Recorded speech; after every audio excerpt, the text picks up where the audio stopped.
নমস্কার।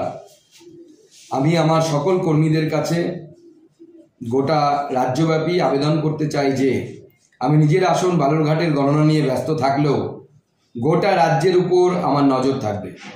বিজেপি কর্মীদের বলে রাখছি, ভোটে যেমন প্রাণ দিয়ে লড়াই দিয়েছেন, তেমনি গণনার দিন ধৈর্য ধরে শেষ পর্যন্ত মাটি কামড়ে পড়ে থাকতে হবে।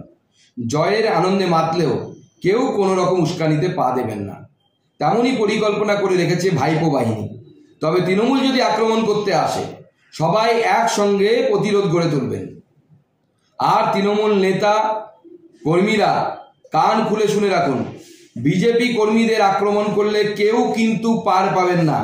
আমি সুকান্ত মজুমদার বলে রাখছি, প্রতিটি আক্রমণের হিসাব নেওয়া হবে, কোথায় কিভাবে সব ঠিক করে রাখা আছে।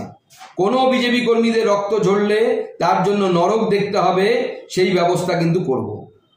একই সঙ্গে পুলিশ কর্মী এবং সরকারি আমলা অফিসারদের বলে রাখছি, চটি চাটলে আগামী দিনে কিন্তু ধুলো চাটতে হবে।